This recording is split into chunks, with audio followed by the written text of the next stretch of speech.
Living Music, the Birds of Paradise Festival, featuring Caroline Shaw and David Lang. And now, here's your host, from her rumpus room in Hollywood, Nadia Sirota.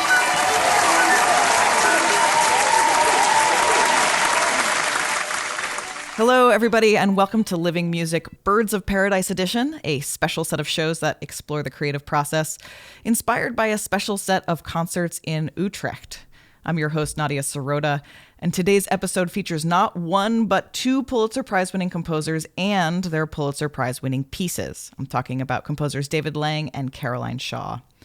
And while we all know that prizes and competitions and things like that can be total chaos on a number of levels, I just want to say that I adore these two composers and I adore these two pieces. They're moving and they're stunning and they're smart and they're just unbelievably great in my opinion. So we're super lucky to be able to talk to these brilliant people and listen to their brilliant music.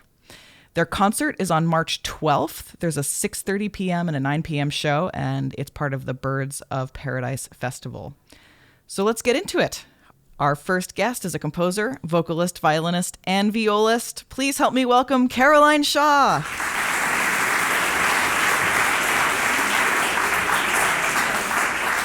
Hello. Hi, Caroline. How are you?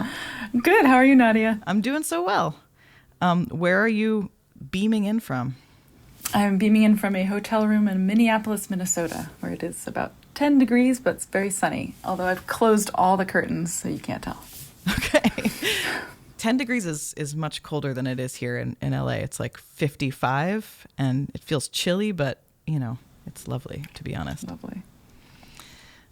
Okay, so we're talking about a piece that you have had the opportunity to perform a lot. You've talked about a lot. But I think there might be a lot of people in our Dutch audience who don't know much about this piece at all. So I would love to ask, first and foremost, what makes Partita for 8 voices a partita? Partita is a piece for 8 singers, a group Roomful of Teeth, which I am a part of. And it's in 4 movements that are each loosely kind of based on a Baroque dance, although they go in a totally different direction.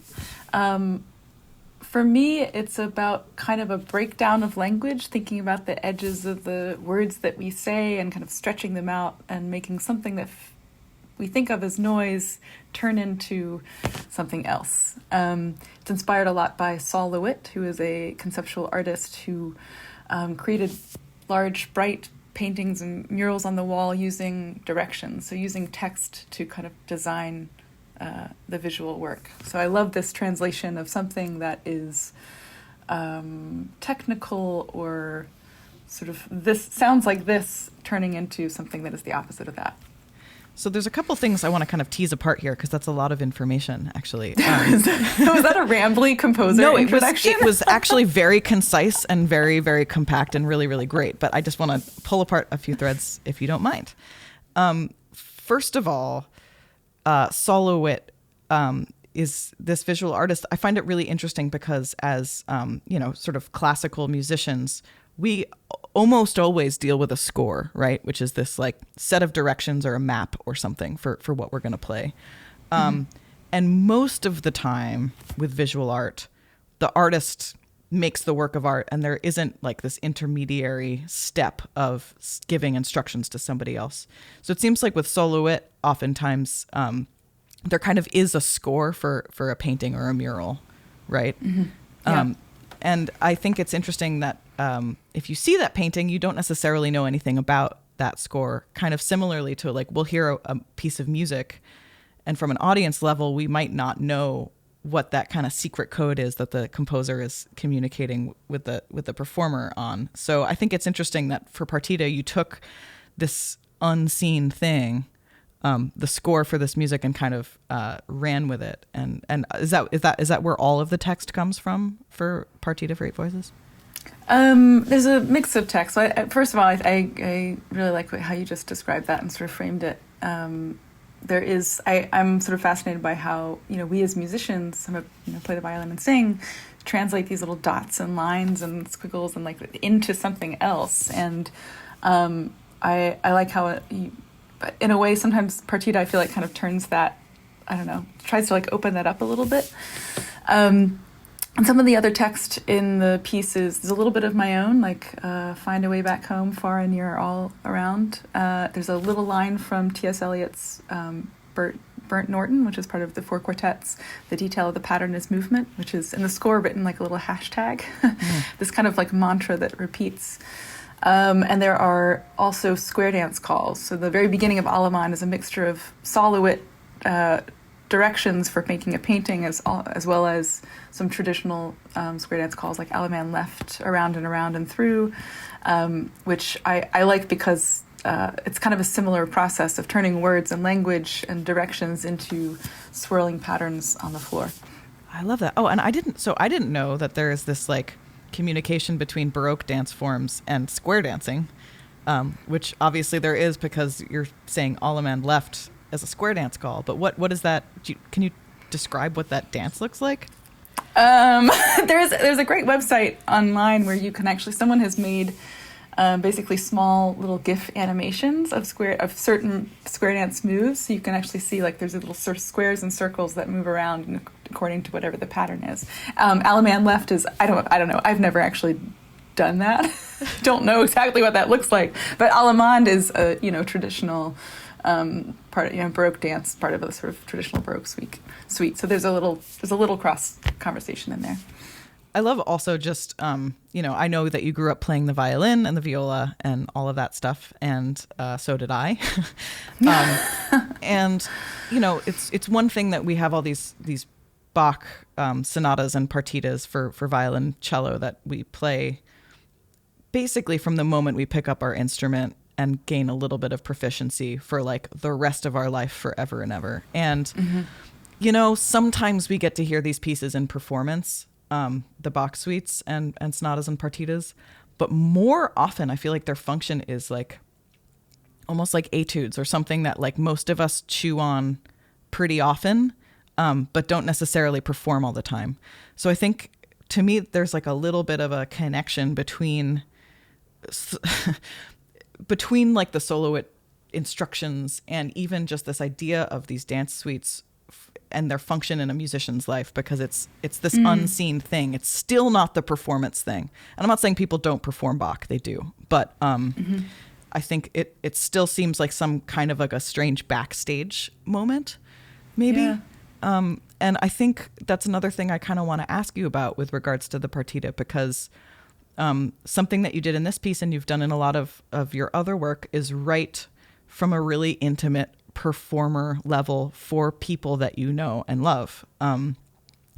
So I love backstage. Like I love anytime I get to go back to backstage, even if it's like at a museum or at a church or whatever. Anytime I get to like see how things work, it's the best. Once I got to go backstage at Radio City Music Hall and saw all these crazy, it's like World War I technology they used to get the stage to lift and all of this stuff. And it's this amazing, like there were government secrets apparently that were involved in this. Anyway, backstage is great.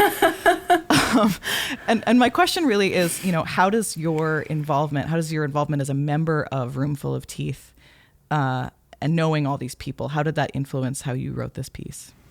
There's a wonderful feeling of when you're singing with the group, you're genuinely resonating with each other with your voices, which is something that I've missed a lot in COVID. There's no way to replicate that sense. There are moments in the piece that I was writing it when I was among the singers, and we were just talking about things that we like to do, ways of singing that we enjoy, things we're curious about. I was very interested in sort of this vocal fry, kind of turning that into something else. There are moments that are not fully notated. It's sort of more of a loose chant notation. One of the best examples is the end of Allemande. There's a moment that says, far and near are all around. And it's just, there's no stems, there's no timing indication, but Esteli starts it, I come in with her, eventually we all sing this thing together.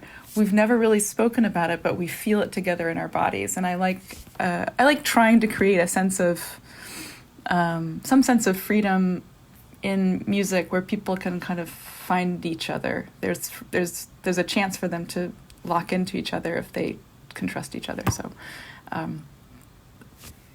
yeah. Yeah. I know that we all sort of suffered this big break in performance between pre-COVID and now.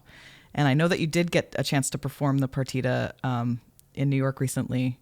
What did it feel like to come back to this music? It's, Cameron, who's the bass in the group, said something to me that maybe is the nicest thing anyone's ever said. He said, I've sung this piece probably more than anyone else in the world. He's done it over 100 times. And he said, I still really love singing it with everybody, and that meant a lot. I think we all enjoyed just being together after such a long time, and finding new ways. In that case, we were doing it with New York City Ballet, so it was really amazing to be doing the piece, but with other people moving at the same time. So finding a new connection with them. Anyway, I felt really fortunate to get to do that. That's amazing. Well, I know that it's going to be a really wonderful set of performances in Utrecht. And why don't we just show everybody a little bit of this piece? We have now a recording of the first movement of Partita for 8 voices, the Allemande. Anything else we should know going into watching this? No. Awesome. Well, here we go. To the side. To the side. To the side. And around. Through the middle. To the side. To the side. To the side. And around. Through the middle. To the side. To the side. To the side. To the side. And around. And around. And around. And around. To the side. 2, 3, 4, 5, 6, 7, 8. Through the midpoint. 2, 3, 4, Left side. 5, 6, 7, 8, and around and around.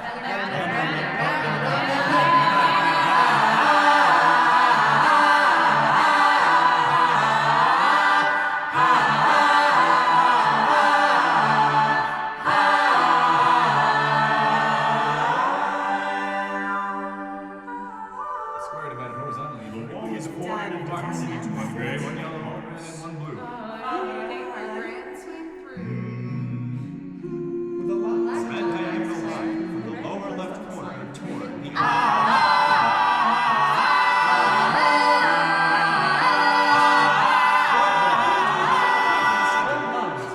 line to the midpoint of each of the sides.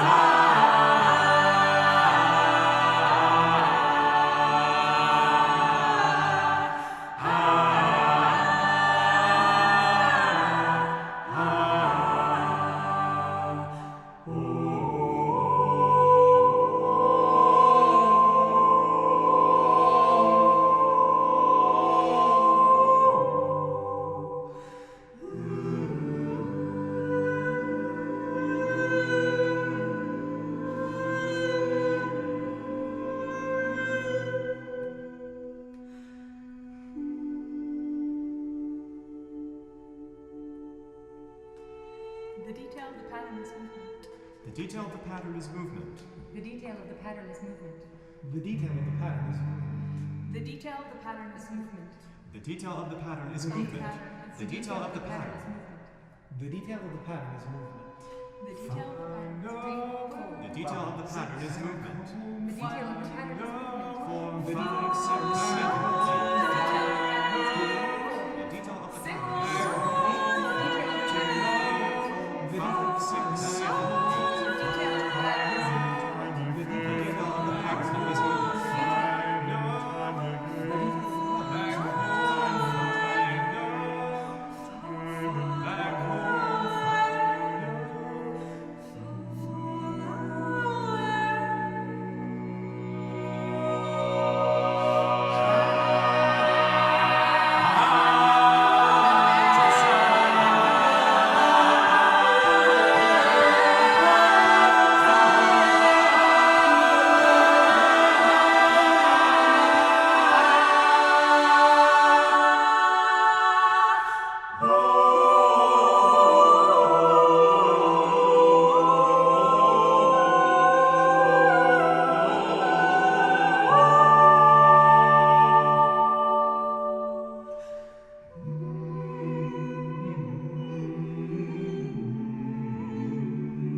Yay.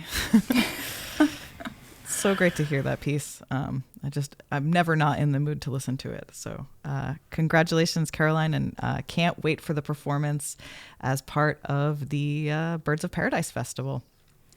Thanks. Okay, so our second guest tonight is an incredible composer who is one of the co-founders of the composing, presenting, and performing outfit Bang on a Can. Please help me welcome David Lang.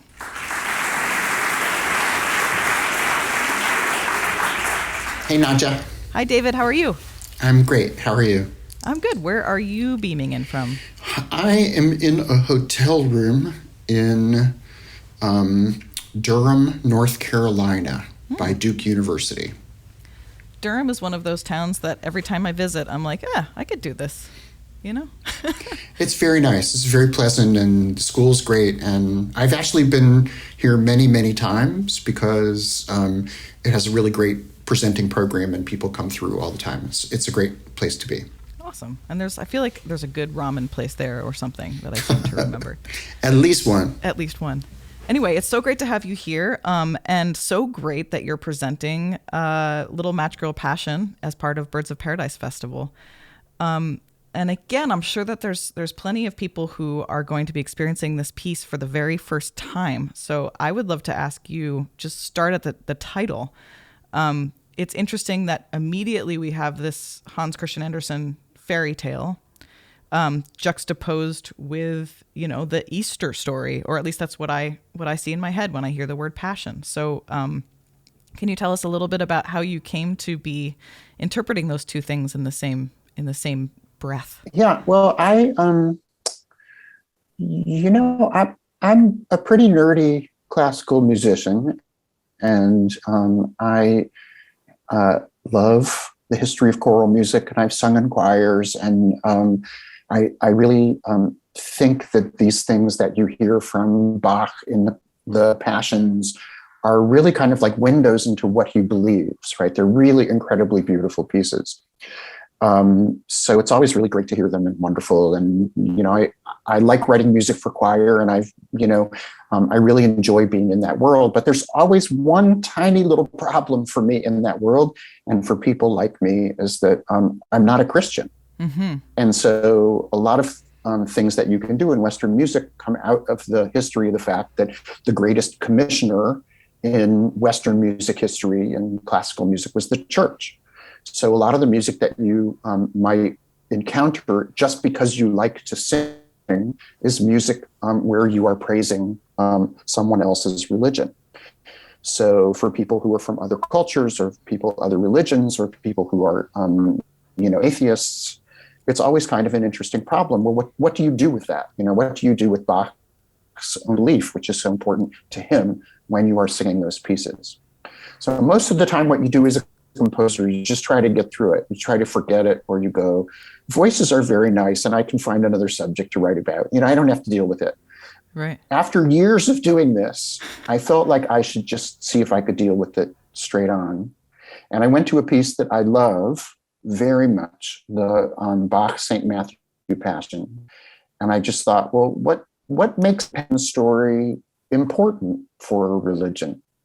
Is it that people are turning their attention to the suffering of Jesus and saying that suffering and his suffering alone is something that we should pay attention to? Or is the really religious part of it, the part that we respond to, the crowd noticing someone else, someone who needs help, someone who is suffering in front of us, and asking themselves, how do we pay attention to that suffering in a way that makes us better citizens and better to ourselves, to our family, and to our neighbors? So I just basically wondered what it would be like to take the crowd scenes from the Bach St. Matthew Passion, where people are asking themselves what it means to notice someone suffer, and take Jesus's story out so that I would be able to sing it, and put someone else's suffering in. Is it noticing someone else's suffering by itself that is the core of this kind of spirituality? So it was kind of like a problem, and I didn't know if this was a religious experience or a blasphemous experience. I really didn't know what it was. It was kind of like an experiment for me, like a you know, like an alternate reality or something. So I took all these crowd scenes from the Bach St. Matthew Passion. I took Jesus out, and I was looking for someone else's suffering. And I looked at, you know, New York Times obituaries, and I, you know, thought at one time it was going to be the assassination of John F. Kennedy, because that was a huge event from my childhood, because I'm, you know, a lot older than you.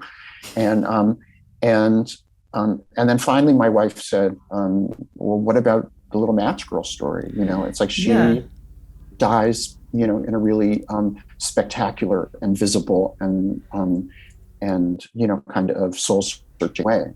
Can you actually summarize that story for us a little bit? Because I feel like it's something that certainly before I encountered this piece, I knew the words "The Little Match Girl," but didn't know this story very intimately. Yeah, it's a fable by Hans Christian Andersen from the mid-19th century about a little girl who's living in a town. She's begging on the street. She has no shoes. She's in the snow. She's cold. And what she has to beg with is a little book of homemade matches that she tries to sell, and no one will buy them. And she can't go home because her father will beat her if she doesn't come home with any money. So she doesn't know what to do. And she eventually lights a match to stay warm. And when she lights that match for that one moment, she has this vision of what it would be like to be with her dead grandmother, and what it would be like to be warm and to be taken care of and to not be hungry. And then the match goes out. And she dies frozen to death in complete view of all the people who ignored her. And one of the reasons why I really wanted to do this is because, you know, I live in New York City, and it's impossible to live in New York City if you notice all the suffering which is around you. Like our modern life is based on our ability to ignore the suffering of the people who are around us in many ways. You know, we have built this thing, so we try to make sure that we don't see poor people, and we don't see homeless people, and we don't see the people who need our help, and we don't see the people who need our love. And I wondered what it would be like to make a piece where I could just pay attention to that, you know? And so that's really what this piece became for me. Where does the text come from for this piece? The text alternates. It sets to music every single word in order of the first translation into English of the Hans Christian Andersen story from the middle of the 19th century.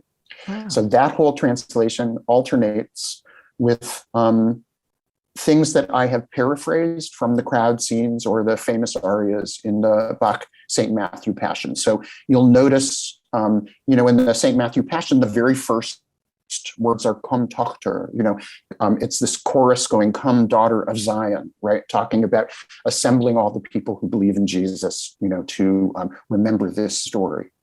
And to me, I changed that in my story to "Come, daughter, let's look at the, you know, the little match girl, right? This poor girl who's the daughter of us all." That's amazing. Kind of a downer. It's a little bit of a downer, but sometimes that's what we need. I to just pivot a tiny bit. You often ask vocalists or other musicians to play percussion instruments in your music, and this piece has a huge example of that. Why do you do that? I like people to have jobs. I think it makes them look like they're more active, like they're more involved, and they have more variety. You know, it's like when you see a bunch of singers and there are 4 singers who are all just standing there with a book in their hands, it can look really like they're all the same. And it can look also kind of dorky that they're standing there with their I know that your Dutch audience knows what dorky means, but it look a little awkward for people to be standing there. At least I know from my experience singing in choirs, I didn't like standing there with the big black book, you know? So I thought if their hands are busy and their hands are all busy with different things, then we have another way to pay attention to the individuality of each of the singers other than just, oh, your voice is higher than your voice. Totally. It's also kind of like a costume, I guess. It's like instead of, you know, here's the policeman and here's the whatever. It's a job. Yeah. it's a job, and it's nice that they have a function. It helps me kind of personalize them. Amazing. So I'd love to just listen to a little bit of The Little Match Girl Passion. We're going to see a beautiful performance by Paul Hillier in the Theater of Voices. And this is just the very opening of it. So let's watch this.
Oh, thank you, David. I love this piece so much. It's so nice to hear. Thanks. Let's grab our friend Caroline Shaw back, and we can talk a little bit more about this concert. Yay! I also love this piece so much. That's one of my favorite parts. I love your piece too, Caroline. It's an amazing concert, because if I had to imagine another piece to be on the show with my piece, it would be your piece. Feel the same. I love that there's this sort of unvoiced Bach connection in both pieces in a way. or at least it's in the DNA of them somewhere, is this sort of Bach in the background. And I know that Roomful of Teeth is one of my very favorite performing ensembles, and it's going to be an absolute dynamite show. So just to tell everyone again, the concert is March 12th. There's a 6:30 and a 9 p.m. show. And you can read way more about all of this stuff on the Birds of Paradise Festival website, which you can find at birds-of-paradise.nl, where you can explore the lineup and these 3D artist rooms where you probably found this video. There are more special Living Music Birds of Paradise edition videos, including one featuring Dominique Vleesauer and DeAnthony Parks.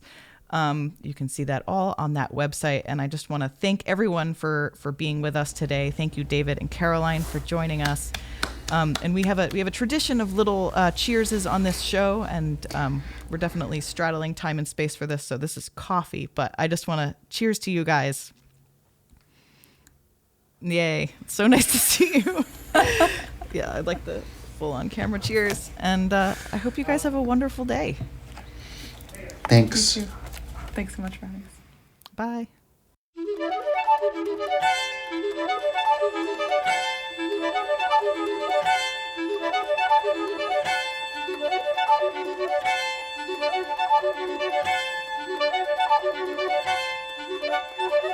you.